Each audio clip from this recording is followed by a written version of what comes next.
نوفل غوری بھائی نے سوال کیا کہ حق مہر کی مقدار کیا ہے؟ اچھا یہ مقدار بھی اس میں لفظ بڑا غور طلب ہے. یہ مقدار اس زمانے میں ہوتا تھا جس زمانے میں سونا چاندی دیا جاتا تھا حق مہر. یہ اب تھوڑا سا بچنا چاہیے کیونکہ اب اگر مقداریں دینے لگ گئے تو ہمارا تو بیڑا گرک ہو جانا ہے. خیر یہ تو بطور لطیفہ میں نے بات کی ہے.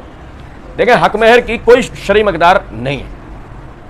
نبی اکرم صلی اللہ علیہ وسلم نے 11 نکاح کیے اور 11 کے 11 نکاحوں کے علیحدہ علیحدہ حق مہر تھے. بعض کے مماثلت رکھتے تھے لیکن سب کے ایک جیسے نہیں تھے.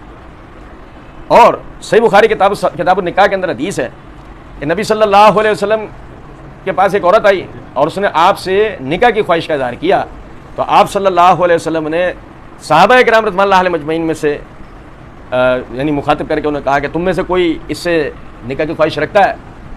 تو ایک صحابی کھڑے ہوئے کہنے لگے اللہ کے رسول میں رکھتا ہوں. تو نبی صلی اللہ علیہ وسلم نے فرمایا تیرے پاس حق مہر دینے کے لیے کچھ ہے؟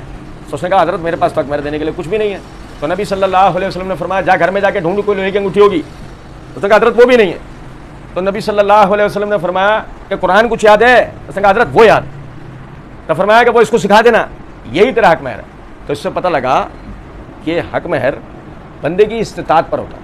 یعنی کہ جو نکاح کر رہا ہے اگر وہی اپنا ولی ہے تو اس کی استطاعت, اور اگر نکاح اس کا باپ کروا رہا ہے تو وہ اس کا ولی ہے, اور ظاہر جو وہ حق مہر مقرر کرے. اب مثال ہے حق مہر ان کی استطاعت ہے, صاحب حیثیت ہیں, 5 کروڑ 10 کروڑ روپے بھی حق مہر میں دے سکتے ہیں, بھائی دیں وہ. اور اگر ان کی استطاعت ہے 10,000 5,000 2,000 1,500 والی تو وہی حق مہر ہو سکتا ہے. اس بات میں سمجھیں ذرا بات کو, حق مہر یا نکاح کی کسی بھی بات کو مشکل مت بنایا کریں, اس سے نکاح مشکل بنتا ہے. یاد رکھیں اس بات کو, آپ کی بیٹی کی تربیت اصل میں اس کی سیکیورٹی ہے.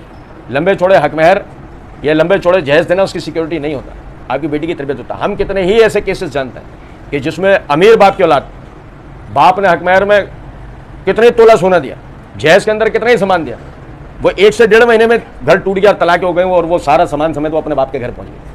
تو اس بات کو سمجھیں کہ لمبے چوڑے حق مہر سیکیورٹی کی علامت نہیں ہوتے, لمبے چوڑے سامان سیکیورٹی کی علامت نہیں ہوتے.